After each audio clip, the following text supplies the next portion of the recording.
Welcome to Wednesday Comics.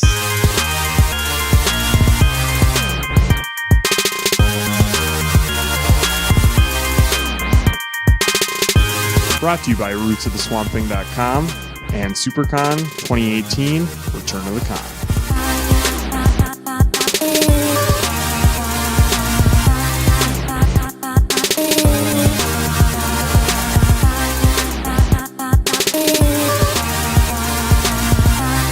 Hey everyone, keep turning those pages.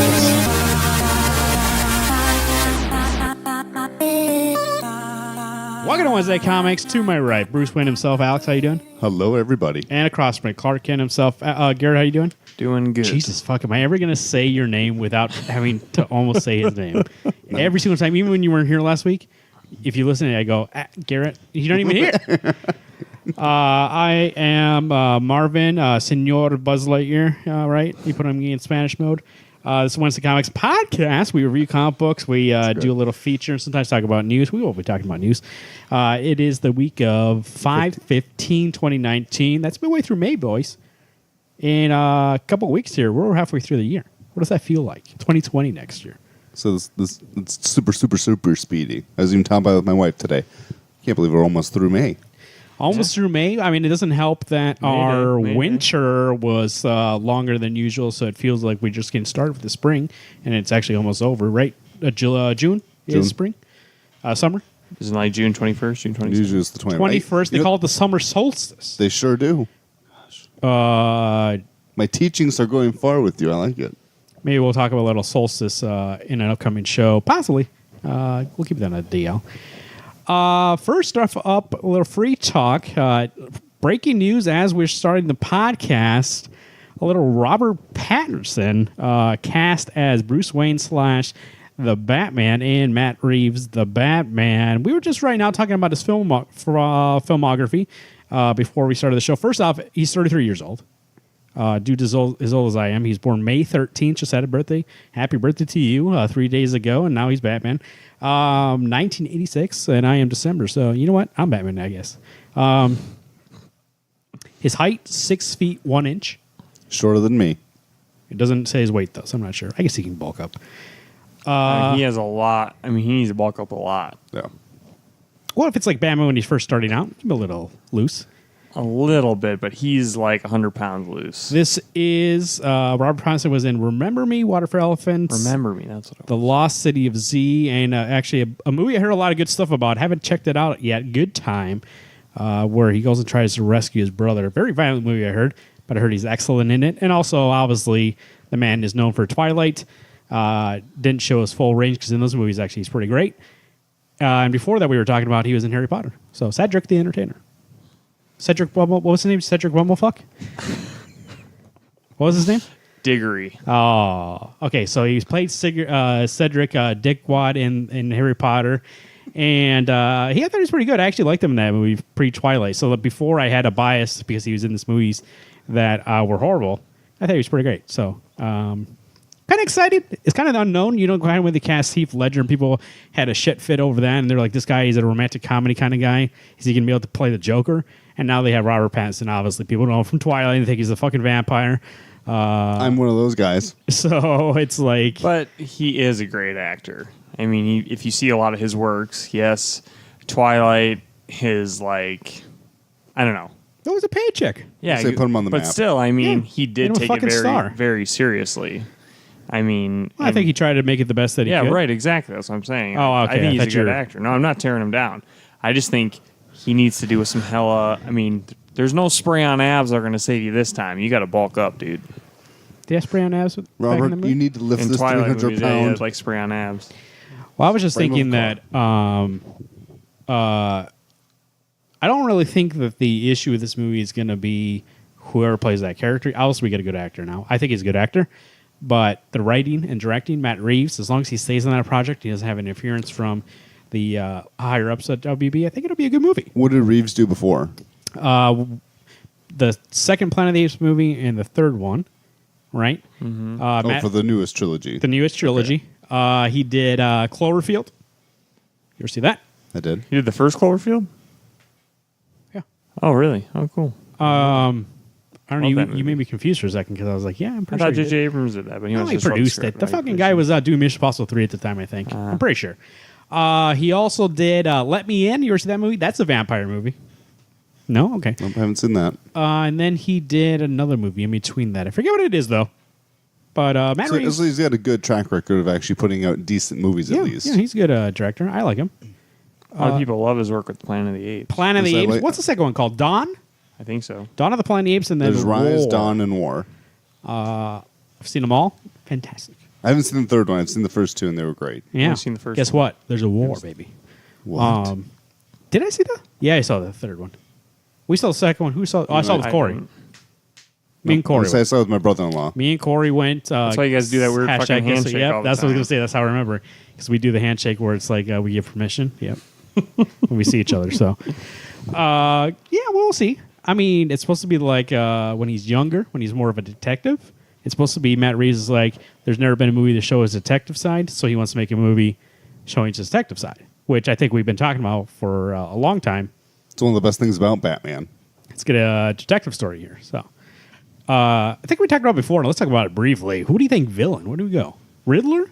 That makes most sense, right? See, I've heard that they're going to do Calendar Man. like a rogues gallery. But I know there's going to be one main villain. I don't think they go Joker. I think Joker's been Phosphorus used so Man. much. He's been in Batman and Detective this week, or the last couple of weeks. So. I think it'll be a bigger villain, like Oh, either right. Riddler or Ventriloquist. Penguin again. I bet. Penguin. I better not be the fucking Penguin again. Why not? It's always the fucking Penguin and everything. Gotham, second movie, like Actually, Scarface would make a great character because the whole time you think it's somebody else. Ventriloquist. That'd be a good one. I'd enjoy that. Oh, really? Especially if you get- Scarface? Yeah. Oh, Man, boring. those are some of my favorite episodes in the animated series. There's get- no way. You get Rhino, this big burly dude, come It'd be to too fight. cheesy. You're too cheesy. What if they made it like Chucky? What if No, you, there's a Chucky already coming out. We don't need There to you do go. that. Nice tie-in. voiced by Mark Hamill as well? Yeah. Mr. Freeze would be cool. I'd be fine with that. They've done that already, though. But they fucked it up. no, it's perfect. Chill. Cool. I don't think I know what he Ice says. That's a fun movie if you know where you're getting into. You know what killed the dinosaurs? Wait. The Ice Age. Yes, best line ever. Well, yeah, when I was like 2 and you guys were like 6, yeah, it was the coolest movie of all time. Wow, that is actually the closest you've made us in the same age. Sorry, Alex, you were 6. He was like 10. I was gonna say I'm pretty sure. It I was, would have been 5. He would have been 8. when did that movie come out? I'm close then. 1996, 7? Yeah, I would have been 7. You probably would have been 10. Yeah, I think 10 is a good call. Good call on 10. You know what? I used to have that poster on my door, Batman and Robin. It had Arnold, Uma Thurman, Batgirl. no, Dude, I had the Batmobile, Robin, the and ice then one. Batman. Batgirl wasn't on that poster. Oh, really? No. I remember. Well, what did I see that she's on? Because Maybe she's there's looking one at where that. there's all 5 of them, and maybe when they redid the video and they came out, they put all 5 on there. Because I remember looking at the color that she was purple, and then there was red with Uma Thurman, then blue was Mr. Freeze, and Batman was purple or something like that. Red was Robin. Actually, you're right. Yeah, it did have her on. Bane wasn't on there. Smart choice. It was this, and obviously the two ladies got to share one space while the rest of the guys get Oh their my own. God. So. And George Clooney, best Batman. You know what his advice to Ben Affleck was before he became Batman? Who? George? Yeah. Or Arnold? No, Ben asked George his advice on being Batman, and George Clooney said, "Don't do it." But you know, the one thing is, I always think that George Clooney actually looked the most like what I think Batman would look like. Yeah. Like, well put together. It wasn't at all a good Batman. Dude, when you whip out that Bat card, I mean, what can't you buy? I never leave the cave without it. You take Visa. You and Arnold, he called Arnold out also to get advice. And he said, Arnold, I'm going to become the Batman, and I want to know what you think about it. And he said, here, take 2 of these. Call me in the morning. Good God. And guess what they were? Viagra? Cyanide. Oh, okay. Yeah. He said, kill yourself over that. So, instead of doing that movie. So Arnold knew. Now, was it aggressive? Yes. But we're talking about the Terminator here. Obviously, he's got to terminate. So it's the fucking dumbest thing I've ever seen in my life. I'm excited. We'll see. Yeah. I mean, once again, DC has been doing okay, and Shazam was probably their best movie so far, so we're on upward tick. What's the next one? Wonder Woman 1984? Yes. So we'll see how that is. I mean, if that, I'm assuming that'd be good. Patty Jenkins coming back. Mm-hmm. If not, here we go again. Isn't that Cheetah? It's supposedly, Cheetah? Yep. Could be interesting. Kristen Wiig is Cheetah. Kristen Wiig is Cheetah. So we'll see. Minerva, right? We'll see how that goes. But and then after that, what do we got? I think that's all that's slated right now. Suicide Squad. Yep. Suicide Squad with James Gunn. The Suicide Squad. The it's called. Suicide And then we Squad. got The Batman. A lot of those. And then A lot of articles. Rumor about Superman coming back in the The mix. Superman. It doesn't work. It's not as scary as when you hear the Batman. The Superman, whatever. Superman and is then we're the gonna get that title. cyborg movie, right? I'm waiting for that cyborg movie. That'll never happen. The Cyborg. Rise of the Robots. What? He's already in Doom Patrol. Oh, that's right. You get plenty Yeah, of they're not. cyborg there. They Is it the pivoted. same actor? No. It's somebody else. Different universe? That's good. Man, I was hoping for that marketing campaign because I just wanted to see all over the place. It said "Booyah," but I guess not. Let's get into comic book reviews. I'm like depressed now because we won't get that movie. Guardians wants of the that? Galaxy. What was the number, Alex? 12? 5. Guardians of the Galaxy number 5. This is Donny Cates, Jeff Shaw. Quill was dead. Got shot in the heart. Came back to life. Actually, no, he never died. He had armor on. After you get stabbed, you put some armor on, he said. You know, he says that line, but like I told you guys and I said on the forecast, I've read Infinity Wars. Like, minor spoiler. Yes, Gamora stabs him, but then the time stone gets used and makes it so it doesn't even happen. So he doesn't even, how is he going to remember the impact if it never actually happened to him? You know what I True. mean? So that line where it's like, well, when you've been stabbed in the chest, you better wear a body armor. Does it not happen, or does it happen and then they go back in time? So it's just like Back to the Future. He remembers going back. Did you watch Endgame? Back to the Future's full of shit. I have a question though. Was this the book? I forgot it. We talked about on the show. Was like he dies at the end, and we're like, if issue 5 starts, and it's like, oh, like, I was just wearing armor. We're gonna be like, okay, why is it always just something like that? Was this the book? I don't remember if it was this one. There was a book where somebody died at the end, and we're like, I guarantee you, the next issue is just like, oh, I was wearing this thing. All right, whatever. I'll have to think about it because I don't remember. I don't think it was this one. I know we reviewed the last issue, so we'll see. I'll go back and listen to that when I have free time. But I thought this issue was great. Yeah. Jeff Shaw, nice little penultimate issue. We have a conclusion, it says, next issue, but just to the arc. I think originally it was a miniseries. 'Cause I remember it being billed as Who's the New Guardians, and it said there was a miniseries to figure out who the Guardians were, and then they were going to launch an ongoing with that set of characters. But I think they were like, why are we going to call it? What are we going to call the next one? Guardians of the Galaxy, like Volume 2? Like, it didn't make sense. Yeah. So they're just going to make it an ongoing series. Which is fine. It's just when I had read it today, it goes, "Oh, to be concluded." And I thought there's going to be more issues of this. Maybe not. So I was a little not depressed. That's not the right word because I had seen solicitations. But I thought, well, maybe I'm wrong because it's happened before that I think just something's the coming arc. out. Just the arc. That's good. Actually, I really, really enjoyed this, and I did not see the turn of events that had happened. With Thanos. Yeah, the Thanos thing was he's pretty back. great. Coming back to life through his little He's in a- bitch-ass brother. He's in a weaker body, it looks like. That's what they said, right? Well, he's going to get transferred over to his original body. That's why they want the head. Hey, let's just say my contingency plan would be to go into Corey. That's but right, Why so would I need a new body? He got transferred into Arrows. Yep. And then Arrows got transferred into temporary Thanos' body that he looked at and was like, hey, look, that'll do for right now. I'm fugly. And they're going to go That's find fine. his head and attach it back to the original one, and here we go. Good to go. But don't they already have the head? They already had that. They put him in it at the end. This is zombie Yeah, you're right. Thanos. Half his face is gross. He looks disgusting. What was that body inside the tube then?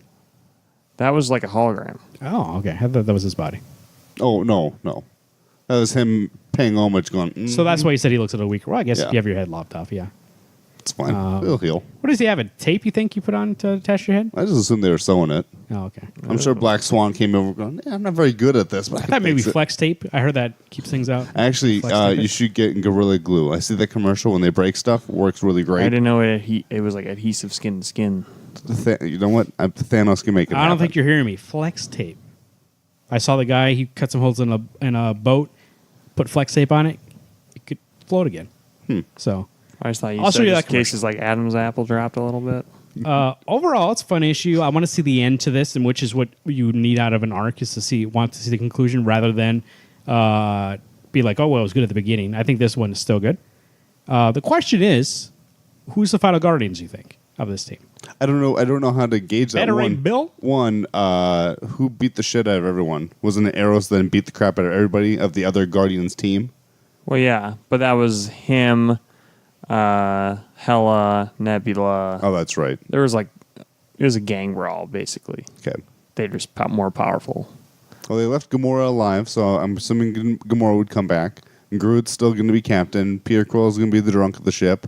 Hopefully, Beta Ray Bill stays. We actually get a character that if you had read Death of the Inhumans, you think Lockjaw is dead. I actually finished it today, just in case. Going, maybe I better find out why he's still alive. Most of the Inhumans are dead, except for like 5. Wow. So it's still a valid name. Beta Ray Bill. I love when they call him a horse. But Yeah. they don't even call him a name anymore. Hey, horse. It's like, oh, not in this book. It was in Death, but anyway, I give this an 8. It was good. I'd give it an 8 as well. I was surprised when Thanos was going into his brother. Mm-hmm. That was pretty shocking. You could just see the look of terror on his face, like, oh, fuck. Like, I do not want to be, like, I was loyal to you. Why would you do this to me? And then, literally, when he's transforming out of his body, he's like, yeah, you were loyal to me, and I really wish you didn't have to die, but, sucks to suck. And go sit into the new Well, what are you body. going to do? When you transfer a body, can't make it sometimes. Which is weird because Thanos, I guess Thanos is not alive. His soul is already out, so. Or essence, I don't know what you call it. But I give it 8 too. Nice art. Jeff Shaw always delivers. And I think this issue specifically, there was last issue or the issue before. I didn't feel like it was Jeff Shaw art, even though it was credited as Jeff Shaw. It felt a little loose. So we know Jeff Shaw from God Country. He really has big panels, and it's very thoughtful and very well planned out. And I feel like we got that this issue. So in the last issue, but 2 issues before, I believe. But that was the one I was like, man, what's up with this bullshit? Good stuff. So we get that finale here upcoming soon, and then we're going to go move on to what I believe. I don't think Thanos in the next issue is going to be resolved. I think maybe he goes away for a while, and you have them mingle with some other bad people, and then he comes back, and we have a bigger arc with that Thanos. Well, I would assume Infinity Wars. with 3 S's. No, Yeah. Infinity Forever. Infinities. Saga. No, how about Infinities? Oh, So okay. I had Infinity. Infinity War, Infinity Wars. We'll talk about that actually a little later. Actually, no, let's bring it up now because I don't think we have any. Do we have any other Marvel books? Yeah, War of the Realms. Oh, I didn't read that one. So you don't, but we do. I just wanted to say Marvel announced that they're booting their whole X-Men line. And Smart A choice. plus plus. seems like a good idea. And actually, Jonathan Hickman's writing those 2. And then they're planning 2 more after those 2 end. And he's writing that 80th anniversary 1 page. So Yeah, well, isn't he? He's going to be on One one of shot? the ongoings for the next couple of years. Oh, was that what was X-Men. announced? Yeah. Oh, okay. I know he's doing 2 more minis too. So there'll be some. So there'll be these 2. 2 minis, and then And it's going to be series. weekly. We're getting an X-Men book from Hickman weekly, That's the way they get me with this fucking weekly shit. and it's Hickman. I gotta do it. Hickman doing 4 books a month. Yeah. Get out of fucking town. Is it gonna happen? Oh yeah. At least for a month. Well, he's This gonna. is, this is where the money's coming in. Yeah, he's gonna get paid That's for why this. Black Hammer's not coming out. East and West is slower. Black Hammer's Jeff Lemire. What? What did I say? I'm Black sorry. I Hammer? was thinking Black Monday Murders. Sorry. No, Jeff Lemire's solid. And that's why we're never getting Frontier. 17 years later, it'll finally get released. He Here's the said first he's issue. gonna reevaluate Frontier. So. We'll see. Alex, what Yeah. else we get? I'm going to steal the one that you stole from me. Oh, snap. Not stole, but you took my first book. Anyway, Black Badge number 10, written by Matt Kint, art by, or at least the cover of Matt Kint, and Tyler Jenkins is on the art, and also on the cover. Everybody's just got the cover and art stuff. You know what? We found out something that made me really, really sad in this book. Willie did indeed die. So you're right, Marvin. I commit when I'm wrong. You're right. Verbal apology on Yeah, the air I'm right sorry. here. Willie did die. He got hung. Marvin was correct. If he comes back to life, though, I'm going to take it all fucking back. What'd you take my book for? What am I doing? You wanted Black Badge and you wanted Gideon Falls. Yeah. Oh, then and you I did just Guardians. I just did Guardians. Oh, you're right. Okay. You said the Guardians there. I thought, okay, fucker, I'll take your book then. Well, that was not even conscious at all. How do I drive home No sometimes? Who shit. knows? Black Badge, I thought it was pretty good. This is good. Tyler Jenkins' art this issue, I thought was fantastic. I like the license and the little history through the little video player that they find. But also, when they're captured, how they're smart enough to be like, well, this robot thinks in code, let me just tuck in code and we can bypass it. Yeah. I thought that was a great way to go around it. And actually, in a way that wasn't just like shut off. he was like, "So what's your parameters? Like, what are you supposed to do?" And he goes, "If you say you're part of the honor guard, right? Honor Yep. Society, honor Right. guard, which one? Honor Society. There you Honor go. Society. I'll let you go. But if you're part of any other group, I'm supposed to kill you and wipe your mind and let you go." And so like, okay, well then they say they're part of the honors and they let them go. Yeah, but now everybody thinks, Oh, we also want a car to come pick us up tomorrow morning at 7 a.m. oh no, sorry. He just says release us, and they release them. But everybody thinks they got their mind wiped, and now they're gonna kind of pretend that they're on the Black Badge's side, that they don't know anything. But really, they're gonna start working with the Swabbies to fight the Honor Society. Except when they go to that mansion for their little final gauntlet, the Honor Society is waiting there, ready to knock them out. Also, what's really cool is those flashbacks of the younger Black Badge team. They're also talking about in this book how you graduate, you either become a handler, and not much else happens. No. And we come to find out that, God, what was her name? There was a girl and two boys, and when they're older, like the Black Badge team leader is the boy that It's not Gotcha, right? Gotcha's the Gotcha's the one that the one- kills He's the bad guy. kills William. Okay. And then what happened to the girl?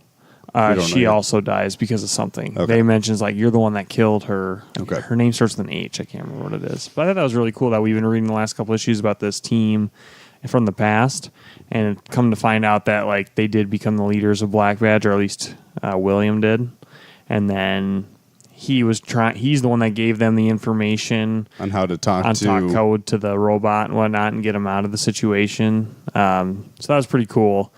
Yeah, I'm excited for this 10th issue. I don't think it's going to end, but it I don't seems know. like things are coming to a head pretty quick. I can't imagine there's going to be a whole lot of other stuff to tell after they've either beaten the Honor Society or died themselves or whatever happens with the Swabbies. The story does seem like maybe it's another 10 issues, I would guess. But even that seems that's a long-winded conversation. Yeah, 10 issues? I don't even know. I mean, you have to introduce a new element to the story to get it there. But I think it at least goes up through 12 or 13, so we'll Yeah. find out. Yeah, it was a fun issue. Not a lot. I mean, a lot does happen with the past team and the new team. But, yeah, it's exciting to see what's going to happen next. I'd give it a 8, I think. I'm thinking of sticking with I think 8. deep down inside I still want Willie to be alive. I feel like he still is. Because we never actually we see feet hanging, but we never see him again being I mean, I realize it's not meant to be a children's book, but I just can't imagine that they actually killed him off. That was the one character I really enjoyed. Right. Well, he was the best of them all, to be honest. 8's good for me too. I enjoyed the story and the art, but it wasn't really anything that was like. There's been great issues where I'm like, this was a great issue, but there wasn't anything for me at least that like pushes it above an 8. But I thought 8's a nice little number for this book. I'll give it an 8. Nice little number. It was a solid issue. Wasn't anything. Crazy eights I think one of the around. better ones I've read were some of the Rainbow Jamboree. I wish that would have lasted just like I an know. issue That too would have longer. been cool. But I guess that'd technically just be Hunger Games then. Might as well read that. That's fine. There's a lot of things that get revamped and retold. Guys, I'm looking. While you're looking that up, I see some people are recalling that story about Robert Pattinson. What? Not Already? everybody. Variety's sticking by it. But some people are saying that actually there's 2 people up for the role and they haven't decided yet. Robert Pattinson and Nicholas Holt, Beast. Beast from the X-Men. Oh, no. I don't think he'd be a good Bruce. We'll see. Ooh. It's either Patterson or Holt. Well, here, Pattinson. DC, when you want to give me the call, let me know that you want me to be Bruce. By all means, I'll take the job. Nicholas Holt. God. But I do need a Robin in this movie, and I also want Marvin I'm to be the available, bad guy. yes. What the fuck? His acting gets more and more boring with each X-Men movie. It could be the script, but still. No, actually, I need a Commissioner Gordon. Marvin. No, here's how it's going to work. You'll be Batman. Corey obviously is Robin. He's a boy wonder. I will be Bane, obviously. I already have the physique. And then Garrett will be Penguin. And we'll be in this movie together and we'll fight you. I think it's weird that your brother is the Robin. Why aren't you Dick Grayson? The shoe-in. What do you mean? Dude, have you seen his brother? Like I did, like touched your brother's arm. Holy shit, my fingers broke. That your brother's Bane. No, he's Dick Grayson. I have a fucking batarang. Legit. Yeah, you fucking probably stole that shit. Penguin likes to steal shit. Jesus. I don't wear glasses. You do, bud. He has a monocle. What? No, monocle and Penguin. glasses are different, though. Yeah, they're You're fucking You don't wear a different. monocle because you can't see. What do you think you do with the other fucking eye? You're just like, I can't see shit. Hey, man. All you need is one eye. As Odin and Thor and Cyclops can attest. But to be fair, Cyclops both has I think both monocles eyes. are just for reading. That's what it's for. It's like I reading. think they're meant glasses. to look like a pompous jackass. I think And you they're know for what the reading. penguin does? You know what? I'm going to look up what the monocles are for in here in a second. But while we get to that, before we get to that, Guardians of the Galaxy number 5. Oh, sorry. Go ahead. You had a book? Yeah, it's Are you high? It's fucking hot in here, dude. And I using got that it, fan man. going. It felt great. I tried to. Yeah, it said you, and it should be at me. Go ahead. What book were you going to Put it on oscillate, dude. No, because then it makes more noise. It makes like a whining noise. We'll just rotate it every 5 minutes. What about that villain? You think he's going to be a Batman? Oscillate?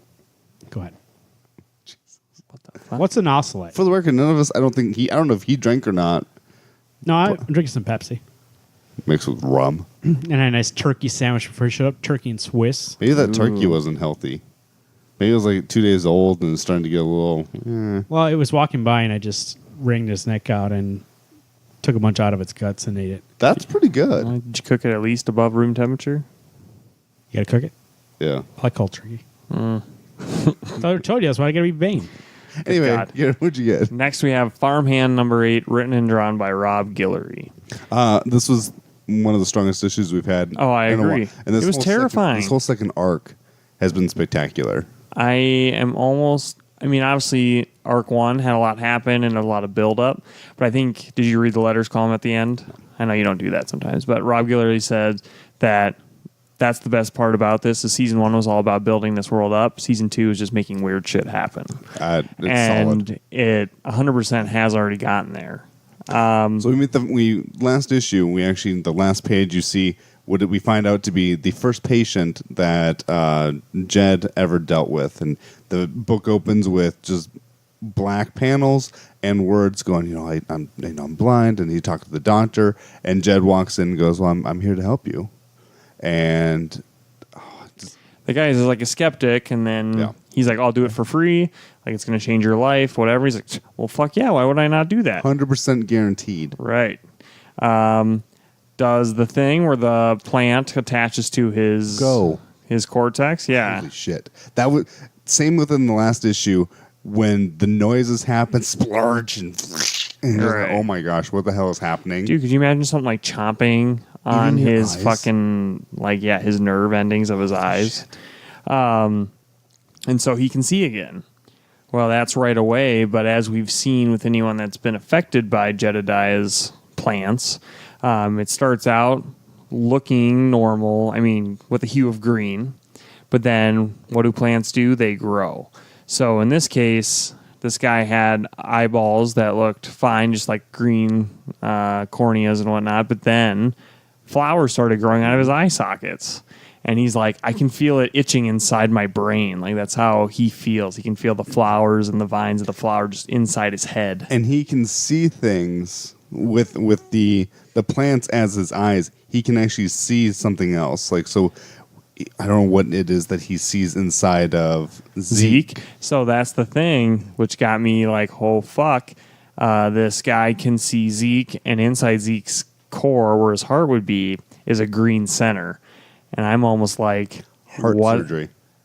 That? Or what if this isn't Zeke? Like, what if it's like a plant copy of Zeke? An LMD, life model decoy? Not life model. Remember Goosebumps Stay Out of the Basement? No. What?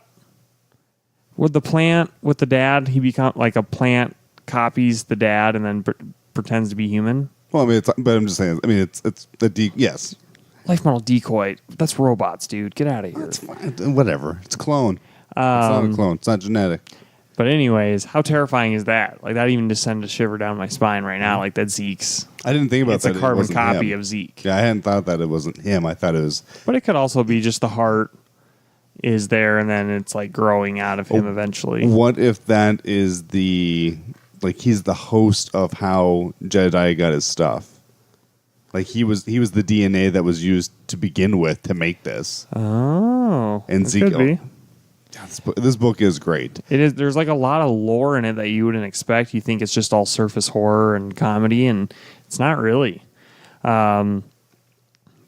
have Zeke and his family fighting, and then Zeke's son Riley has this like plant dog, and Zeke's wife's like, get that dog out of here, go back to your dad and tell him like shove it, like take this dog.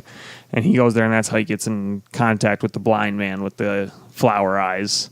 But he also says, he's like, nothing's happening to you, not yet. Like when he's looking at Zeke, meaning obviously something's up there. Well, I'd say by now Zeke should have had effects happening to him. So we'll find out as the book progresses. The bad guy, or Sunflower Eyes, he doesn't know his own strength. He gets carried away, and obviously these plants have taken over his brain, so he's not all there. He beats the living piss out of Jedediah, throws him through a wall, and Jedediah is unconscious. Right, bloody and all over. You know what makes me think, though? I think in season 1, more conspiracy theories about Zeke, there is a part where Zeke gets knocked out. What if that's him actually dying? Because Jedediah was there and they were going fishing. Yeah. What if he gives him a heart then? I'm saying that would be a spot. Jedediah just happens to be there when you get knocked out. Yeah. And then you wake up and everything's fine. Huh. Anyway, for the record, this book is great. This issue particularly, probably the best in season 2, I think. Yes. We also got the mayor. She freaks out because someone hurt Jedediah, which is weird because they're like enemies. But I'm wondering if it's one she had told no one. I mean, I'm guessing she is the leader of the plant thing. Mm-hmm. Jedediah, yes, is the voice, but I'm guessing as a kingpin, this is her. That's her job. Other than being the mayor, she does whatever, tells the plants to do what they need to do. I think this guy got out, and he wasn't supposed to attack him. And if nothing else, she wants to punish Jed. Or maybe with Jed being dead or unconscious, all the plants die. Maybe it's a hive mind. She takes off like a fiery plant from hell. Like you see her one panel like yelling, next panel you see like her vines feet, leaving. like just going straight through the window. So that was pretty terrifying too. So I think the horror game and the weird game is definitely way up. I'm going to give this issue a 10. I'd agree. I enjoyed it the whole way through, and I'm super excited for the next issue. This is probably one of those books like Middle West that I think if you're looking for just a good run in the field, this is a book that you should just hop on. Give it a try. Yeah. Maybe it's not your style, but I tell you what. Give it a couple issues. Give it a couple issues. Sounds good. I read in trade. The first one, I believe, was up, and the second one, so... Good stuff, guys. Guardians of the Galaxy number 5, we did already. Gideon Falls number 10. 13. Nope. 13, a little behind. Did you read 13? I read 13. Okay. Gideon Falls number 13. This is Jeff Lemire and Adriano Sorrentino. I almost literally said Matt Reeves. There we go. I might be dying of fucking heat stroke or something, guys. Here we go. It's like one of the few times I'm actually Just open a window. It's comfortable. windy outside. It's nice and cool outside. Yeah, fuck it. We'll die. Okay. The last issue we saw that the other father, what's that other father's name? Wilfred? Ted? No, Wilfred's the main character. Yeah, this is a different guy. You're asking what this guy's name is? Yeah. Who gives a shit? He was the father before Fred. Burke? We'll just call him Father Yeah, Ted. maybe like it was show. Burke. Is it It is Burke? Burke, yeah. Burke boy gets sent back to Steampunk, bro. Steampunk. Different Gideon Falls all over the place. Yeah. And then gets punched a couple times. He's A following. couple times. He's following He has the shit the. kicked out of him. But then he gets he all of a sudden flashes to a place like in the future, right? Well, you're skipping ahead quite a bit. What do you mean? What- Just We to gotta get the chip meet out of the him? Smiley Man. Oh, yeah, that's the right. Smiley Right. Man. Basically, he's in that shot that we were at the end where he's drawing that map about all the different Gideon Falls, and then as he's in there, the guy's like, "What the fuck? You can't draw on this." Because it's like some kind of schematic or whatnot.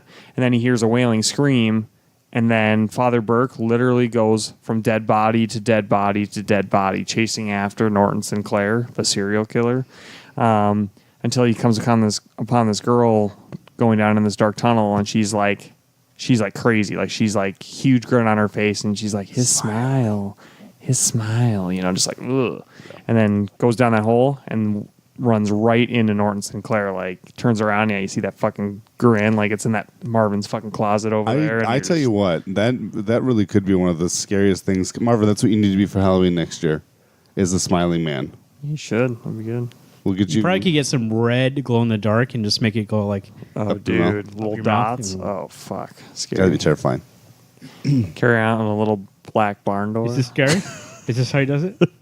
That's scary. See me? God, no, I'm not happy to see you. You guys terrified? Stabs him a couple times, right? Cuts him in the eye. Cuts him in the eye. That's right. Blinds him in Then one eye. beats the shit out of him. So then they wake up in a. Is it the prison or are we now in the future? We're in a different Gideon Falls again. that's- Sorry, I'm getting a different book. Sorry.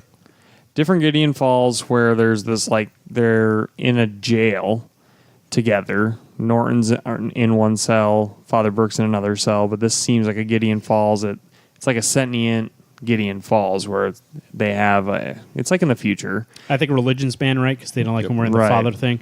And then he's locked in jail with Sinclair, and he does that laugh. He laughs, and that artwork from Tarantino during that panel is fantastic. He like laughs with his head back, and you can kind of see how big his mouth is, or how big he can make it. You can definitely swallow somebody whole. And I think it's at that panel, possibly. I think that's when I peed my pants. But overall, I thought this was a nice. I mean, we don't have any of the characters we've seen before. Obviously, we're with Burke, and well, actually, we see I guess Sinclair. But it's nice to see this new dynamic for Gideon Falls, where it actually feels like the same book, but also fresh. Mm-hmm. So which is Yeah, nice. I mean it is kind of like we're on a second volume, and I think it's going to be a little bit before we get back. Jeff to Lemire Father likes the Fred. left turns. First, we got Black Hammer. Yeah. We talked about that last week, the left turns, and now we got fucking Gideon Falls, where we thought we knew what was going on, and we thought it's leading. We're like, there's no way this book. How can this book last past like where it was leading to? And now it's like, okay, well, we got to do all this shit too. So we got to figure out this dimension jumping Gideon Falls thing. So Gideon Falls. I'm trying to. Obviously, we don't have answers. We can have theories at this point, but I'm thinking so. Gideon Falls is some sort of thing. I want to say Trans-dimensional place. hub. Yeah, and so there's different dimension versions of it. Or Kind of reminds me of the island from Lost. Yeah. How the island is always there, but it goes all over the place during time and different Sinclair dimensions. was confused because he was like, "How did you follow me here? Like I'm the only one who can go between them like this." He said I was special, right? And who's he? He says I was. He said I was special. fucking devil, man. It's just so we have that now. Like we obviously thought Sinclair was the big bad, but obviously he is working for somebody, or somebody is influencing him, saying, "I thought I was special. You told me I was special," and Well, somebody lied. yeah. So, but now we know Burke can go between them, and so it's interesting to see. And actually, that reminds me of Lost too, because for a while, Lost spoilers, we thought Ben was in charge, and he starts talking about Jacob, and you're like, "Oh, okay, he's not in charge. That guy is." Right. So yeah, it's a nice little dynamic. I like it. It's a nice book. It's probably my favorite book this week. This might be actually one of my favorite issues that's coming out in a while. It was a really quick read, not a lot of Art things fantastic. happened. Yes. As always, a Sorrentino. Yeah, but you know the weird thing is I've seen Sorrentino art not be great. This is one of those books that I don't think any other artist I've really been would in this fit the book, I bill. guess. I've been in it on Gideon Falls. Oh, I see. Okay. Yeah, I think that this issue was a little more simple than the other books. It's a fresh new story, and it didn't open up so many mysteries that you're like scratching your head like, What? I don't even know where I'd even begin to think about what could be happening next. Look, I've never seen how this guy looks. So I wanted to look at Andreas Sorrentino. It's a good looking man. So he's got scissors in his hand. He might kill you, but Where do you think the inspiration for The Laughing Man came from? look at those bags under his eyes, though, or like the way it sulks in. This guy doesn't sleep, which is always by this art. You can tell he spends time on it. So this was a nice 10 for me. This was a great book. I thought this was my favorite book of the week, but also, like Alex said, I thought it was one of the strongest issues of Gideon Falls. I thought this totally encapsulates what I want from this book: horror, a little bit of supernatural stuff, and like sci-fi almost, and nice art. I think the nice thing that I'm enjoying about this book is the fact that we aren't seeing the same characters. We are expanding upon other things. It feels like huge, and and it's always like as we were talking about Black Hammer last week. It always seems like, oh, I know where this is going, and it kind of lays the trail for that.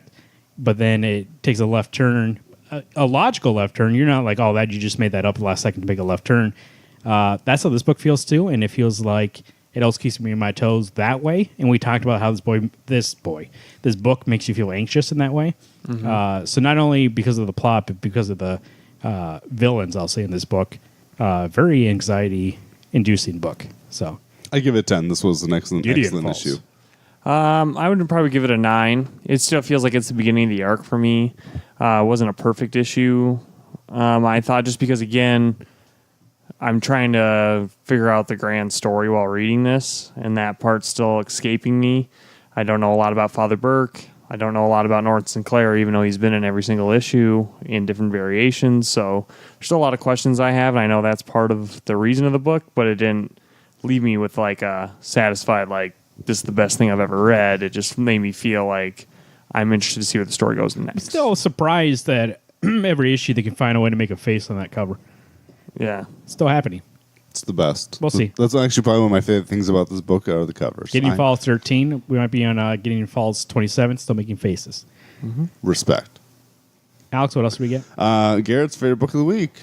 Batman number 71. Written by Tom King. Art by Mikhail Hanin. Yeah. And Jorge Fornes. You know, Fornes. I will give it to Hanin. What do you guys think about his new art style with like the scratchy? No, that's art? Forrest. No, it's Hanin. No. He did that with 70 too. Yeah, Forrest was on 72. There's two artists. Wasn't Hanin the one where he's talking to the Robins? Yeah, Hanin is the present time, and then Forrest is the one where he's talking to Bane. Right, yeah, I know. And he's got a new style. It's not that crisp, solid color style anymore. That's Fornes, or Forties. Oh, Fornes. No, because I'm thinking of the scenes where he's talking to the Robins. I don't need your help, bitch slaps. I can tell it's Hanin, and he's like doing different shadow work and sketch work.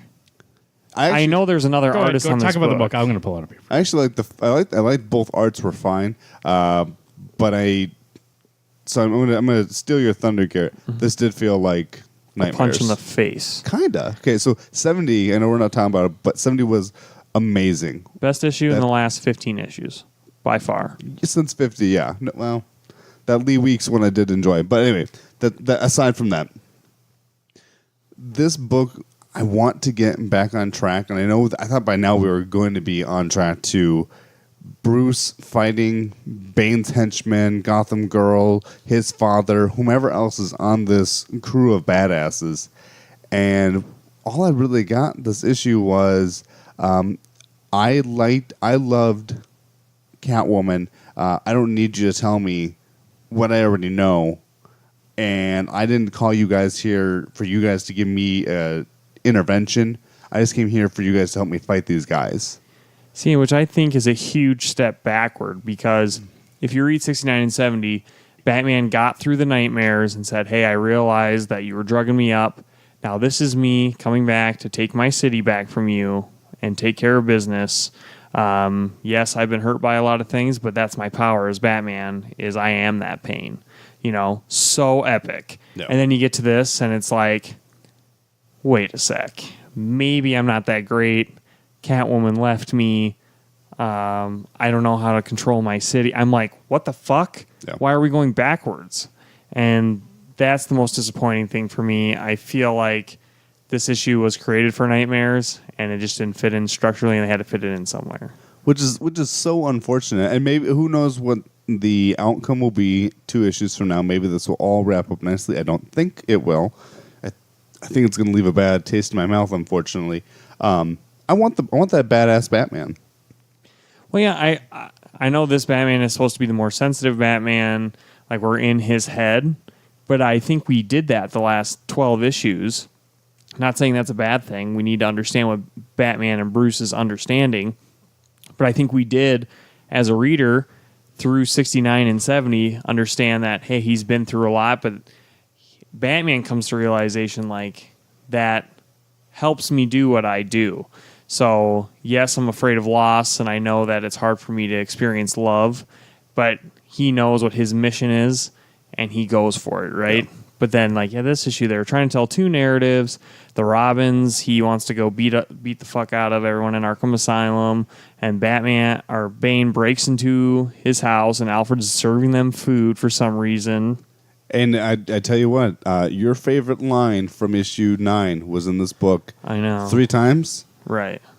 Bane, I'm going to break your goddamn back. Worst part, you know what the worst part of this entire issue was? The fucking crack quote. Batman would never say that. I'm going to beat you up. Punch. Yeah. Face shatter. Like, Wasn't what? I thought it was Bane who said crack. It didn't really have a point to where the I mean, speech bubble was regardless, pointing. actually, it did take me out. Yeah. I read it. I'm going to break your goddamn back. Okay, I've seen that. Crack. What? Yeah. It's like, you know, when you do a squeezing thing, you're like, whoosh, you know, that thing? It's the same thing. I'm like, it's corny. So, yeah, I mean, I was getting excited again because I was just like, God, yes, finally, Batman's back on track. You know, it's kind of like when he was fighting Bane in the beginning, and I think we're just regressing now, and I'm a little worried we have what? So we have 37 issues left if it goes through 108 issues. Yeah. And I don't know. I mean, he's done 71 issues, and I feel like the story's been all over the place. I don't know if he can really course correct in the next 37 issues. I think you can, but it's going to be a drastic move, and especially getting back onto track where it's going to not make sense. That's not maybe the right word, but at least flow nicely. Mm-hmm. Yeah, I think I don't know. I think they're leading up to 75. Issue 75 is going to be big and maybe change the dynamic going for the rest of the series. But yeah, I'm a little disappointed right now. I looked at the art. I saw what you were saying. I think it's more of an inking thing than Henin. Really? Yeah, because during the day it looks like Henin art, but when you get to the night, it looks a little different. But I kind of like that. I think it was a cool, fresh style. Yeah, it Because just it's nice to see but his different. I think it might be the inking because it's the hard lines. So Okay. it might be the inker doing that. Okay. Or Jordy Blair with the colors. Who knows? I had the opposite. I really like this issue. Really? Yeah. What about it? I like the aspect of Bane still playing with Bruce, and he knows that Bruce at this moment is very temperamental, and he's using that against him to throw him off his game because Batman usually is calm and collected, and that's how he succeeds. So that's why he's in his house. That's a power move to be like, I'm in your house, your dad is backing me, and your butler's my butler now. Or like, I'm making him get me food at this place. So I like the mind games that he's playing. And then we have, I don't know whether or not the Robin part is before this or after this. I'm assuming after, where he's getting all his team together. Not Robin's, even Batgirl's there. He's getting his whole crew together to go fight Bane's army. But you can even see then they realize that he's not himself. And then we see when he punches Tim. When he punches Tim, that obviously the dude's losing it. So in a way, he's breaking Batman, not physically, but mentally still. So we're getting a rundown of Nightfall again. Right. We're just wearing him down. That's what I mean. That's the thing. This has already been done before. I think the best part of this entire show, I liked the beginning with the red bat symbol. Thought that was cool, something new and fresh, and you could see how Gordon feels about Batman right now. He's like, "Who are you right now?" Yeah. And I think that's the defining thing. You know, we've seen those arcs. I am Bane. I am Batman. I am whatever. And I really thought we got to the part where Batman is like, "I know who I am again. I can. That's why I've escaped this nightmare." And it just seems like this issue didn't. I just feel like it went in full reverse. I'll break your damn back. That part, I know he had to put in. I thought it was good. I liked it. It was dumb, especially when they added crack. Dumbest thing I've ever read in my life. Here's why. I thought it was good. He kind of mentions it in the other part of the story. That's how Bane captured him, kept him captured, but he escaped still. Like he was good enough to escape Bane, and I think that's Bruce being like, instead of like saying it as a threat, he's saying it as a way of being like, remember when this last happened, when I said I would break your back, and the crack is from when he fixed his back, and he's like, so I got out. Like I got out. That's a way for him to be like, Batman who says crack? He doesn't point to anything. No, was it's it just Bane? it's just a circle. Okay. And it's his crack. Okay. But it doesn't point to anybody. So Oh, I'm I not sure. see. It's not. Okay. So it might be the sound effect. Who knows? Usually they're not in a word bubble. I see. It's a callback to. It's like a word bubble, but there's no tail to anybody. So I'm not sure who said it. It's not a speech bubble. Yeah, I thought Maybe it's a thought super bubble corny. in his head. Crack. That's what him remembering. Oh God, it hurt. I like that. I don't know. I guess I don't know. I like that. Yeah, but this. I mean, when I came in here tonight, I guess I don't know. I already knew Garrett was not going to be impressed. I like that. And I actually kind of expected that you would be like, yeah, you know what? This is the nice callback to what this whole book, I like it. excuse me, has been about. Shut up. Pretty well cut colors. Has been about. Yeah, is the art that was the it's- best part it's- about this book. It's Bruce figuring out Bruce. But it does feel like a step back, though, from 70. And that's what kind of bugged me is that we went from. You know what, guys? Didn't like 70. Really? Yeah. You didn't like Batman knowing who he was, even though that's what this whole Nightmares arc has been leading No, I to get to it. break out of the nightmare. I kind of zoomed past it. I read 3 issues tonight of Batman. That was my favorite 171. So I read 69, 70, and 71, and 71 was garbage. Love 69. it might have also been because this guy over here was like 69, 70 are awesome, and then 71 is bad. So when I read them, I was like, these two are going to be great, and I was disappointed it wasn't like fantastic. And then 71, I was like, this is good. Actually, I like this. I don't know why he's not as bad as Garrett was saying. I like The the narrative art. is so bipolar. So bipolar. And at this point, why wouldn't he be? He's broken the guy mentally. So now we're having a waking nightmare. Fantastic work by Tom King. This is a strong 9 for me. Dude, Ooh, this is like a 7. I'm giving it a 5. Strong 9. Batman back on track. Dude, Good no stuff way. coming from it. He's never been more unsure of himself until And this that's issue. the fucking point. Then why did Tom King write the last issue where he's sure of himself? He wasn't sure of himself. Yes, he was, 100%. He's shutting down all those villains without even having to worry about Yes, it. It's like, he even defines who he is. He was still in a nightmare. He was out of the nightmare by then. No, buddy. That's what you think. He's still in it. so we're man. still in the No. nightmares? If that's the case, that's ridiculous. We're not still in the nightmares. He woke up, yeah, since then. He woke up and he went to Scarecrow. He went to everybody that was part of Bane's plan and said, hey, you thought you could break me, but See, you that's didn't. what's happening. He said he brought everybody. He got everybody out of Arkham, but what he doesn't understand is that I can beat them all. But there's one person that can beat the Bat, and that's Bane. That's why this issue he's back to being unsure of himself. No, because it doesn't make any sense. Got He it, already he said. did it. He already did it. Now it's like, we have to go to Arkham. He was already at Arkham. He already did all that. So then maybe then it makes they're me wonder still if the loose. Hanin stuff is in the past, and if the Fornes stuff Yeah, you was don't know in what the narrative And is. present. maybe after he punches Tim in the face, he goes to beat the shit out of everybody at work. yeah, a little which doesn't lost. make sense either because you see him in 70 wake up out of the nightmare and And beat the go. shit out of Speaking of Lost, Garrett, maybe we're doing a season 3 finale twist. Who knows? I don't know. You better get back on point because like It you got is. 37 Strong issues.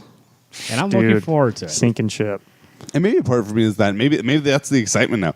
I don't know what to expect from Batman because it hasn't been for me as solid and as forthcoming as it should be, or as I expect it to be. Who knows? Maybe 72 will be amazing. 73 will be shit. Maybe all the odds are going to be horrible. Ever since quotation mark the wedding, it's been a fart that gains heat and gets cold really quick.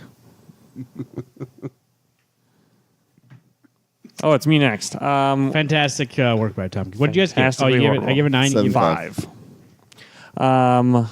Next, we have War of the Realms number 4, written by Jason Aaron with art by Russell Dodderman. Looks great. Art, incredible. Russell Dodderman, I think, is at the peak of his career. Really narrowed it down. I think that even when he does the foreground background drawing, it's gotten even better because before it was kind of like it was too much, but now I think it's really fleshed out and works really well. Story, I don't think this was the best issue of War of the Realms, but it was still a good read. 1 and 2 were the best. I read 3 and 4, and 3 and 4 back to back. 3 with Daredevil was pretty cool. 3 was good, and everything leading into 3 was good, made sense. But then I got into 4, and I was telling Garrett before the show, this is one of those books that it started so strong, and I was so excited about it. I actually realized you almost do need to read the tie-in things. There's certain, at least the mission set in books, you almost need to know because there's things that show up in this where Freya gets the dark power from using the sword. I don't know how she got the sword. I don't really care how she got the sword. They give you some editor's She has notes. yeah. She has the sword. Who gives a shit? Now she's a badass. Well, do you want to spend $300 to get every single? No. War of the And Realms that's the thing. tie-in? I mean, I chose to just get this. Whatever. I can either read it on Hoopla or I can read Right. the spoilers elsewhere. Not a big deal. But it is one of those things I'm like, okay, now she's got a badass sword. Okay, that's fine. Yeah. It's not like necessary needed to know. But when I read this book, all I can think about is Endgame, where I'm just like, this really would be a fun movie to see. It'd be fucked up and crazy. Right. But there's a lot of stuff going on. There's a lot of things that, here's a group in Jotunheim. There's a group on Midgard. There's a group everywhere kicking some ass, taking some names. Some casualties have been had on both sides. This book has stakes to an extent. No, 100% it does. Did you not read the ending? With those two? Yeah. Yeah, I know. I'm just... So, God stakes. I mean, it's got stake, but that's... Might be a little rare right now, but... I think this event book is great because it actually makes sense. That's the biggest thing. You would think a book about 9 different realms or 10 different realms would be so batshit crazy nobody could follow it.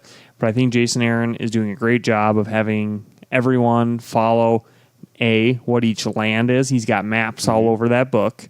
B, what stories are going on in each land. And if not, you little editors know, be like, why are we at this land? Yep. I think this issue itself, though, was probably the best issue that had Thor in it. Mm-hmm. Like, Thor has murdered so many frost giants because Malekith's whole plan was to trap Thor on Jotunheim so that he could take care of the rest of the world.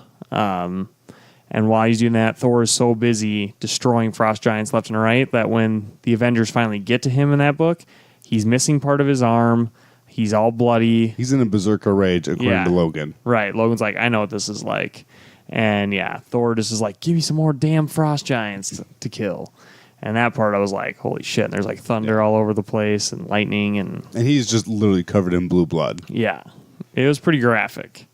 So they get him from Jotunheim back. Probably the coolest scene ever is, you see early on in the book that Jane's with the Destroyer because Jane is now the All-Mother of Asgard. And the Destroyer's missing an arm. When we get to the end of the issue... That makes more sense because I was wondering, his arm didn't used to be so big and unproportioned. Well, Thor has the Destroyer's left arm. Yep. And it looks beastly. And he's holding 2 hammers. One that looks more like Yarnbjorn, and one looks more like Stormbreaker than I'd say Mjolnir. But very epic for Thor. The rest of the Avengers, Spider-Man is back to his jokey self. And I like his relationship with Logan in the issue. But there's one joke that he made to Logan specifically that I was just like, it seemed too forced to be funny. And I get Spider-Man's probably scared shitless. Right. I mean, he's in a whole different realm. He's with Captain. He's making a joke. Why did you guys all get swords and cool things? And I got a shield. No doofus brings a shield to a fight, and then he's riding behind Captain. He's like, I'm sorry, You didn't think that part was funny? No, that one was fine. That one was like, okay. The first one with Wolverine. Where it's Wolverine and him are doing something, and he's making a joke to Wolverine, and it's like, it was too forced, and it bugged me. Mm-hmm.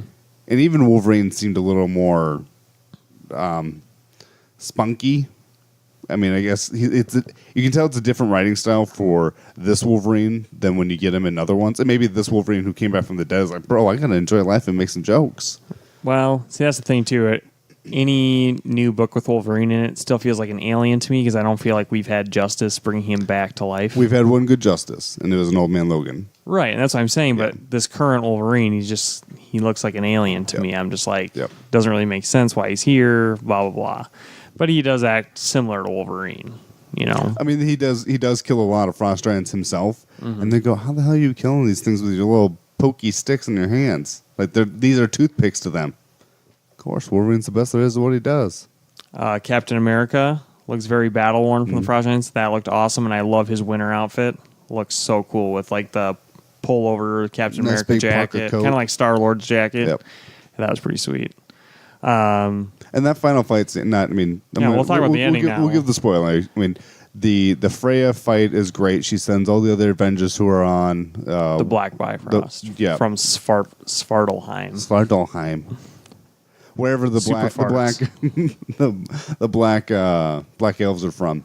And she sends Hulk away. She sends everybody. So she is literally fighting all these elves and goes, how many of you elves think you can take me on? And is it going to be hundreds, thousands, all of you? She's beating the shit out of them. Yeah, it's like, bring it. And so we get to the Tony Stark there. Odin comes out from his healing up a little bit. And, of course, he's not healed up. And he goes, where's my wife? Did you guys leave her there? And she goes, we didn't leave her there. She sent us away to come back.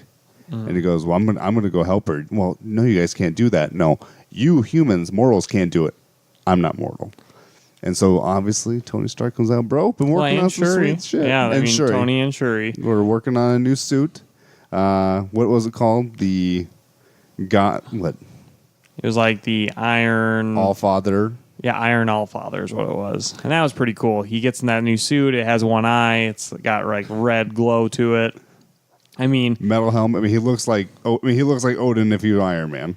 So he gets that armor, shows up in Svartalheim, and like starts helping Freya beat the shit out of all these elves. And then they are successful in destroying the Black Bifrost, meaning that the Dark Elves can no longer travel all over the realm.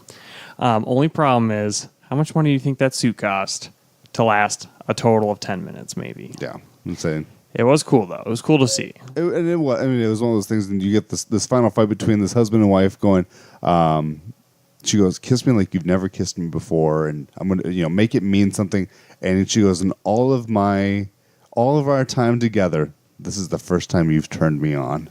Which is hilarious. Which was hilarious. And the thousands of years they've been together, first time she's been turned on. I thought, oh, well, that's disappointing.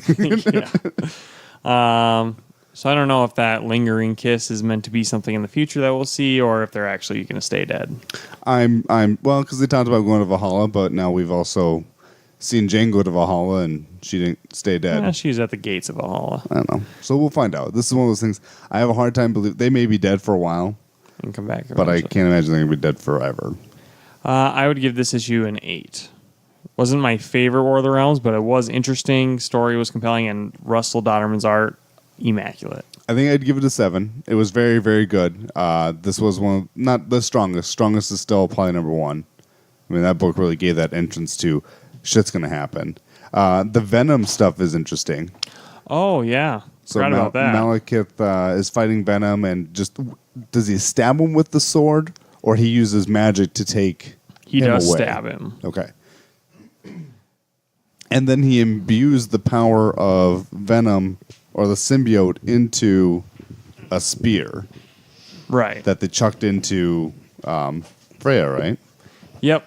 And that's what killed her. Yeah, that's what's That's what's poisoning her, and she's obviously going to die, and that's why her end and that's game why is- Odin shows up. Yeah, right. So, I mean, this book really does have a lot of interesting things happening. There's things that I really do hope that if you're going to kill someone off, let them be dead. And obviously, a Valkyrie has died, right? All the Valkyries have died.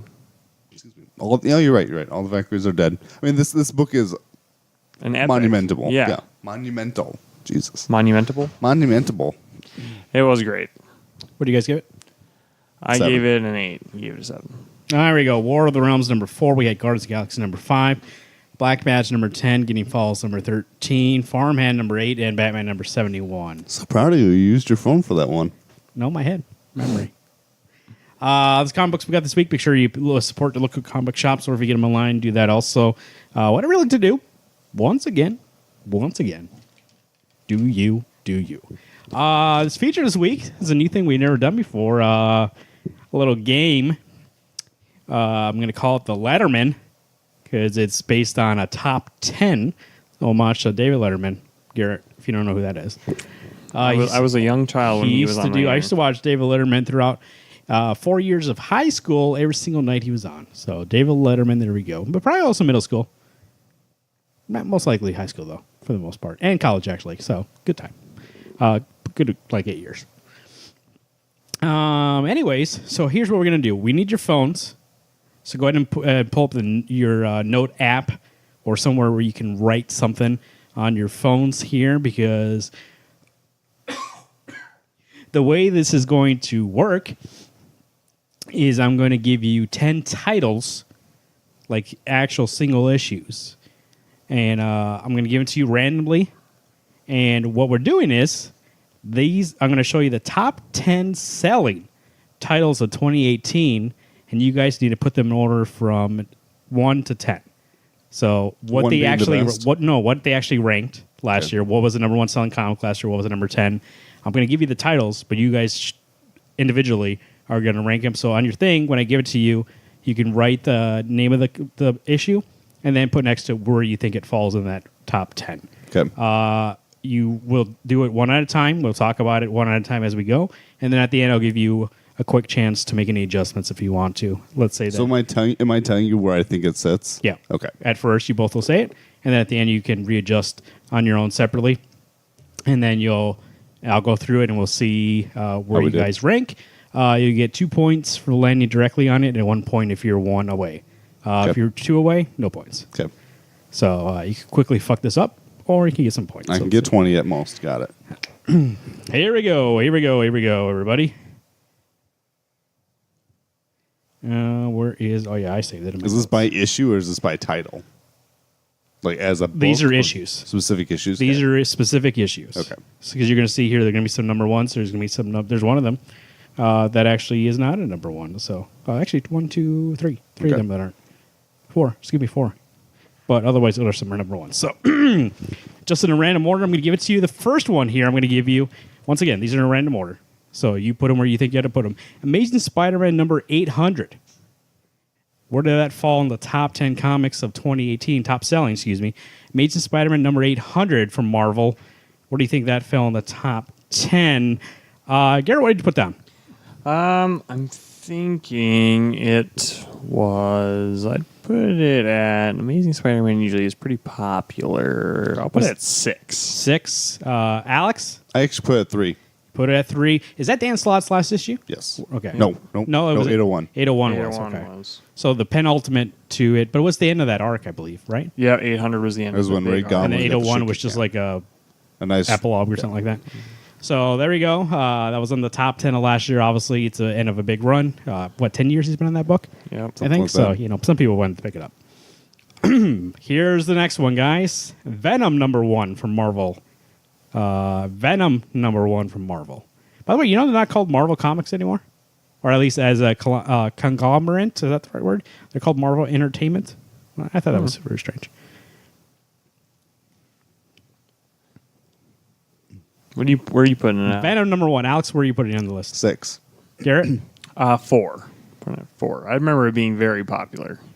Number 4, Venom. Number 1, Garrett puts it at. And then Alex at number 6. Yep. Right? Okay, there we go. Next title. Here we go. Amazing Spider-Man number 1 from Marvel. I believe this is Nick Spencer's first issue. Amazing Spider-Man number 1. Where does this fall in the top 10 selling comics of 2018? Amazing Spider-Man number 1. There's a lot of hype around it, Nick Spencer, but also Ryan Otley, his first Marvel book. Mm-hmm. Where did this fall? What do we think, Garrett? Put it at 3. 3, Garrett says. Alex says. I put 4. He put it at 4. Number 4, my lord. The next one we have here, Return of Wolverine number 1 from Marvel. Shit. Made the top 10 list of 2018. Where does it fall? We know in this room, we all thought it was, and I don't say this often, it was dog shit, but it was. I don't think I've ever read it. I stopped reading it within the issue, and that normally doesn't happen. You know me, sometimes I get to the last, I had one more issue left, and then I stop. This one I stopped within the issue. So, This one I knew was garbage. where do you guys rank it, Alex? I personally just have to rank it at 10. Garrett, what do you think? What did it sell? I put it at 8. Because I think it's kind of like when you expect to go to a movie and hope it's good, and then you watch it and it's like, oh, fuck, that was I was going to say, horrible. like, they Just bought pay the it. money. Yeah, Yeah. I It just depends. wasted my money on it, yeah. Here we go. Where does this rank last year? Top 10. Action Comics number 1,000. Action Comics number 1,000. That's DC Comics. Action Comics number 1,000.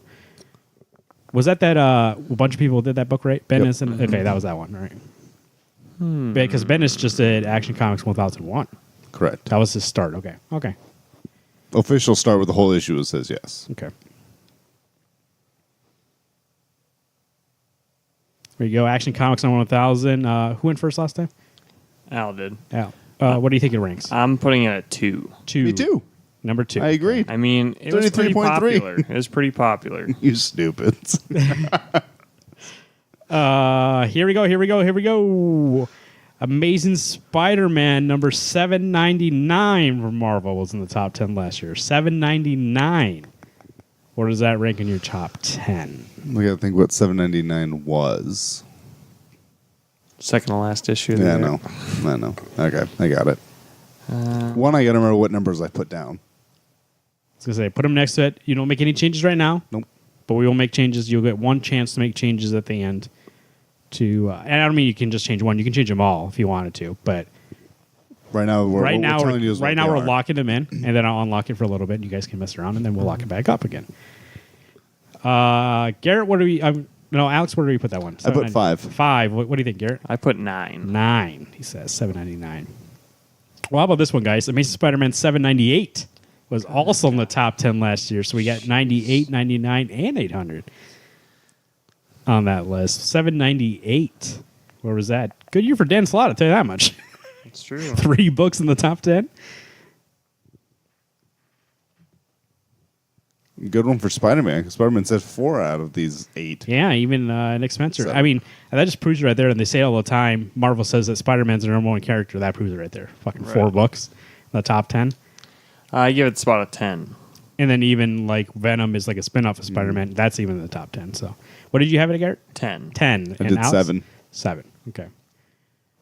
Here's the next one. Fantastic Four #1 by Marvel. That, once again, Dan Slott, 4 books in the top 10.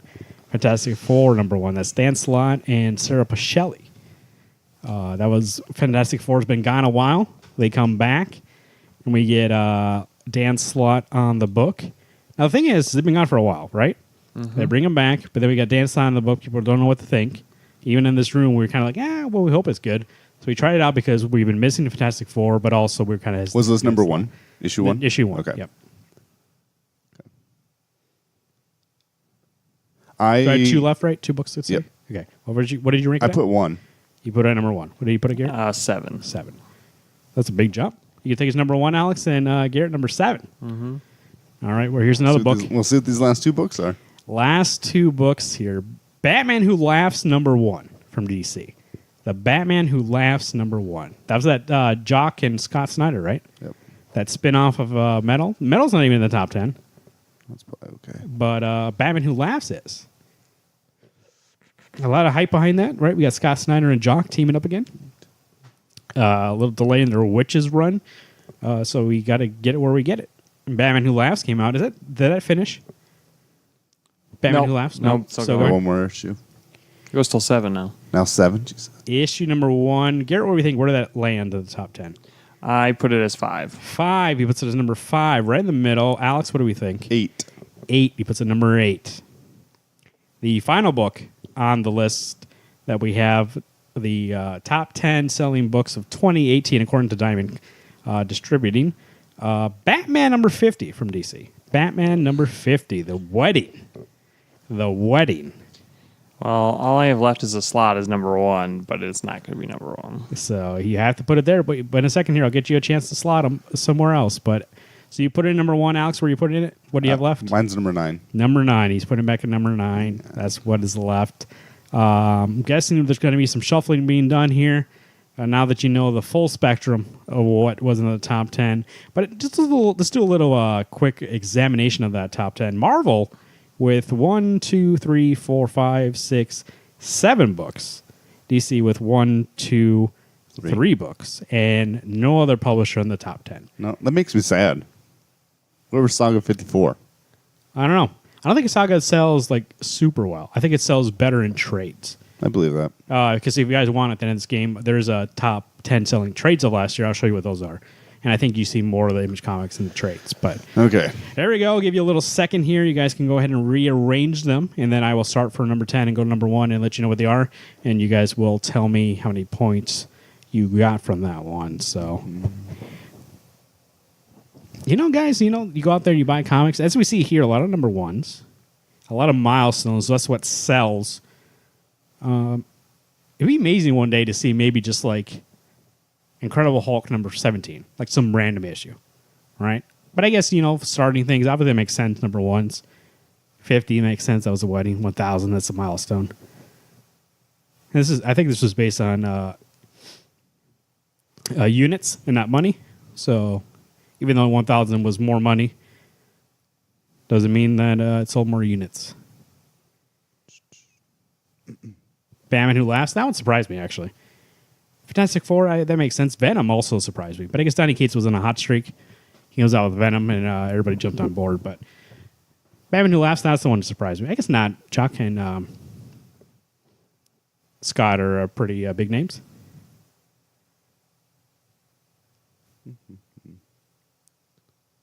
All right, guys. I'll give you another minute here. So I just need a couple more seconds to finish. Go ahead and wrap it up. And I will tell you the top 10 selling comics of 2018. Actually, while you guys are doing that, let me go back into my history here and pull up the top 10 selling trades. I'll go over that here in a second so we can see how different that looks. These are single issues. And we'll tell you the top 10 selling trades. I'll tell you this right away. Very different picture we're looking at. And it kind of shows you as a snapshot of how the comic market works and how people consume these books. So, All right, one more thing I got to move around, then I'll be ready.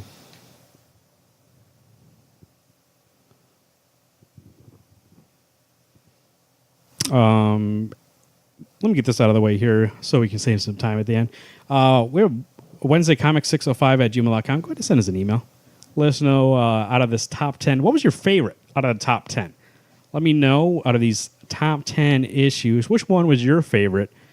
Which one did you enjoy the most? I'm probably going to say, I like that Venom #1. That's probably my favorite, actually. I like that Batman 50. I thought it was okay. It's good. It's pretty cool to say that you read every single one of the top 10, though, of last year. Selling. Not me. I didn't read that Amazing Spider-Man. I read the other one, though. Even that Return of Wolverine bullshit. Ready? Yep. The only one I haven't read is Action Comics. Okay, so here we go, 1,000? guys. Oh, 1,000. I was thinking 1,000. Before we get to that, here's the top 10 selling trades of 2018, so you can kind of get a look how this Go from 10 to 1. this looks. Number 10, Monstrous Volume 1 from Image Comics. Number 9, Dark Knight's Metal Deluxe Edition. Ugh, Number 8, Batman White Knight. good choice. Number 7, Paper Girls Volume 1. Number 6, The Walking Dead Volume 9, Lines We Cross. Number 5, Action Comics 80 Years of Superman. That was a special thing, right? Yep. About that. Number 4, Saga Volume 8. Number 3, Saga Volume 1. Number 2, Saga Volume 9. So 3 slots. And so that's what I was saying. I think they do Yep. more trades. And number 1, Saga Volume number 9. The Infinity Gauntlet from Marvel. That Oh, was the yeah. movie was coming Well, out. yeah, People were like, that's- let me fucking read the story. So here we go, actually. Single issues. We'll see where you guys fall. So here's what we're going to do. I'm going to have you guys say your number 10, and I'll tell you what it actually is, and we'll see where you rank here. Garrett, what was your number 10? Amazing Spider-Man number 798. Amazing Spider-Man 798. He says, Alex, what did you put in the 10 I have slot? Amazing Spider-Man 799. The number 10 selling comic, single issue of 2018 was Amazing Spider-Man number 799. Oh. So Alex, 2 points. You hit it right on the buzzer. And Garrett, stay tuned here to see maybe if yours came in at number 9, that'll be 1 point. If you're one off, you get 1 point still. So we'll see here in a second. Number 9. Garrett, what do you have for number 9? Batman Who Laughs number 1. Batman Who Laughs, number 1. Garrett puts in the 9 slot. Alex, what did we have? I put Venom number 1. Venom number 1, he puts in the 9 slot. The actual answer, the top number 9 selling comic of 2018 was the Batman Who Laughs number 1. Oh, Nice. shit. All right. There you go. Alex, stand by. You might get a 1. We'll see. But obviously, we see here you did not get a 1 for the 798 because it wasn't this one. But you got 2. So now you guys are tied at 2 points each. On the 8th slot, Garrett, what do we have? Return of Wolverine number 1. Return of Wolverine number 1. Alex, what do you have in the 8th slot? Batman Who Laughs number 1. Batman Who Laughs You're number wrong. 1. I am wrong. Well, actually, so it's 1 off, so you have a point for that, right? You had it at an 8 slot. It actually is Amazing Spider-Man 798. So you were 2 off, Garrett. We're almost there, but you guys are right. Those were on the bottom kind of a spectrum. Batman Who Laughs, even though it was in top 10, it was still number 9. But number 7, Garrett, what did you have at number 7? Fantastic Four number 1. Fantastic Four, number 1 at the 7th slot. Alex, what did you have? I have Amazing Spider-Man 798. Amazing Spider-Man 798 It actually is Venom number 1. So you're one off because that 798 was number 8 actually. Yep. And didn't you have Venom already, Garrett? Nope. No. Did you have Venom? I had Venom at number 9, so I'm 2 Oh, away. you're 2 off. So that's just that point. Yeah. Number 6. What did you have, Garrett? I have Amazing Spider-Man number 799. Amazing Spider-Man 799. We obviously know that came up already, so that's not it. Alex, what did you have? I did Batman number 50. Batman number 50 and number 6. Number 6 is Return of Wolverine number 1 from Marvel. Return of Wolverine. Did any of you guys have one off? Yes. You did, Alex? Okay. What do you? How many points you have so far, Alex? Well, okay. My Return of Wolverine is number 5. Oh, I see. Okay. So as of right now, no, I don't have that point. So how do you have besides that point? But right now I'm at 4. You're at 4. Gary, you have 2. Number 5. What do you have in number 5 slot, Gary? Batman number 50. Batman number 50 in the 5 slot. What do you have, Alex? Return of Wolverine. Wolverine number 1, so you know that's a point. It actually is Amazing Spider-Man number 1. Amazing Spider-Man number 1 in the 5 slot. Number 4, Garrett, what do you have number 4? Venom number 1. Venom number 1 and 4. We also know that's not it. Alex, what do you have? Amazing Spider-Man number 1. Okay, so 1 off. Fantastic Four number 1 in the 4 slot. Right? Get it? That's pretty ironic. Or a coincidence. Number 4, Fantastic Four, number 1. Number 3, Garrett, what did you have? Amazing Spider-Man number 1. Amazing Spider-Man number 1. That's 2 off. Very close. Alex, what did you have? Fantastic Four number 1. Okay, 1 off there. There you go. But the actual answer is Batman number 50, the number 3 selling comic of 2018. I assumed with everyone spoiling that book. That's why I thought that it was going to be a would've lot been lower. less. Yeah, that's what I thought too. People still bought it probably to be like, hey, this thing's a collector's thing. Wow, we it's not did. even a Obviously, we wedding. did, but Number 2, what do you have in the 2 slot there, Garrett? Amazing Spider-Man number 800. Alex, what did you have? Action Comics number 1000. The answer is Amazing Spider-Man number 800, so that's 2 points for Garrett, 1 point for Alex. Oh, no, sorry.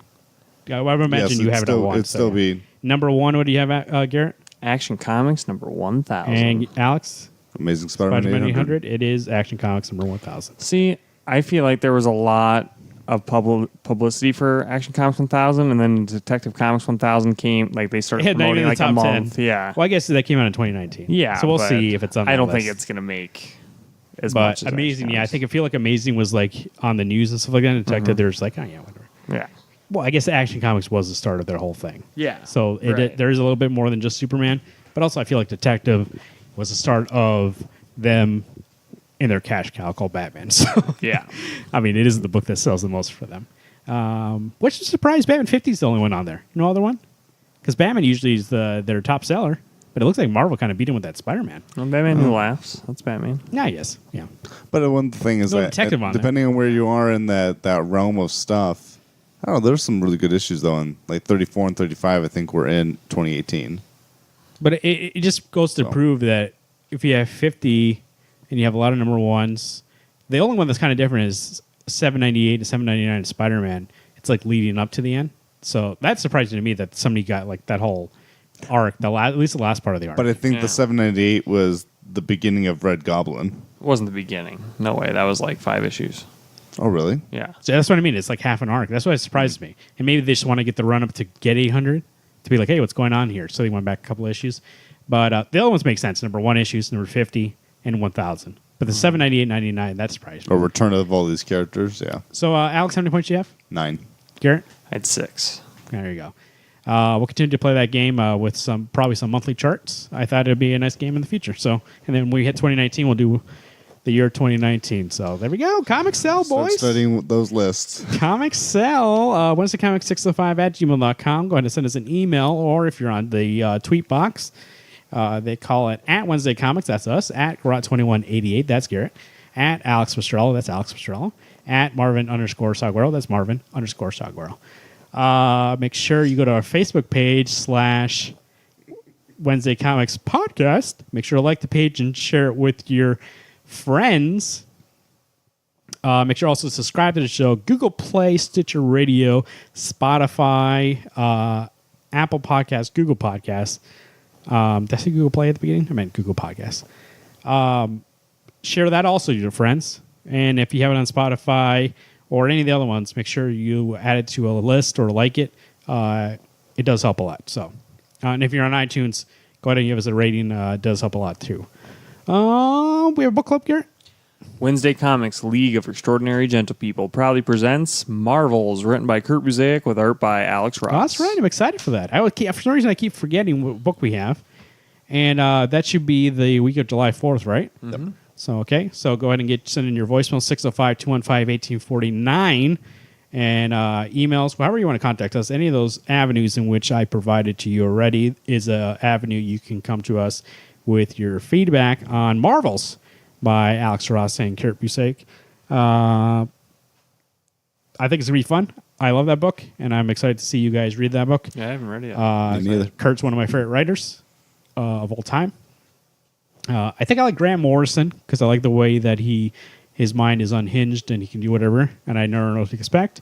But Kurt is very down to earth, and I feel like his characters are the ones I most relate with. So I'm still waiting for Autumn Lands to finish. he will one day. Well, we also need Batman Creatures of the Night to finish. That He too. will one day. But he did write the best graphic novel of all time, which is Superman Secret Identity. Yeah, so. and I'm waiting for Astral City to start in because it's coming out just in graphic novels And so I'm gonna or get- trades. I'm gonna That's get how I went. that. So I'm excited for that to start back up because actually, Did you read that arc? Dude, I know. The feels. yeah, fuck, dude, it's good. What else? Oh, Roots of Swamp Thing.com, the definitive source for all things Swamp Thing. Be sure to go there and like his page on Facebook, facebook.com/Roots of the Swamp Thing. DC World Swampy on Twitter. The Swamp Thing TV show pops premieres at the end of the month. You mean grows? Grows on the DC Universe. So make sure you go there and learn about the Avatar of the Green before that show drops. You don't want to be watching the show and be like, I don't understand what the heck's going on. But also, it's based on the first volume of Alan Moore's Saga of the Swamp Thing, in which we reviewed on the show for a book club with said John Boylan. So make sure you go back in the feed to find the episode. It's called Saga of the Swamp Thing, Wednesday Comics Book Club. So it's a good episode, I think. I think it's pretty great. For the record, anytime Boylan is on, it's a good episode. YouTube, go to YouTube, and we're on YouTube. Search for Wednesday Comics. There you go. Subscribe and share with your friends. There'll be a gauntlet on there this week. Or you probably have seen it already if you're listening to this. Okay. All right, cool. Nice week, I thought, boys. That was the ones I read. I don't know about you guys about that War of the Realms and the Farmhand, but Oh, Great. if you're not reading Farmhand, you're missing out. Marvin's missing out. I'm reading He's it. reading but in it trades. trades. No, why? I read the You're first not trade. I reading it liked right it. now, are you? No. You guys need to read Chew. Chew's fantastic. I've They started do to. it. It's They good. do a one-page ad for Chew at the end of each book of Farmhand. Secret Agent Pollo. Fantastical. I need to watch. I need to read it. You know what? I'm back in the train, boys. Remember, it's probably about 3 or 4 weeks ago now at this point. I was down in comics like, nothing excites me, boys.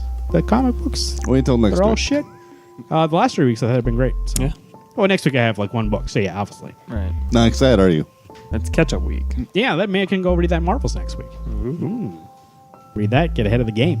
A little Kurt and Alex. That's you. Right on. That's him. You're not Kurt. You're Garrett. Mm-hmm. And my name is Marvin. I'm Alex. I'm Garrett. Hey, everyone. Keep turning those pages.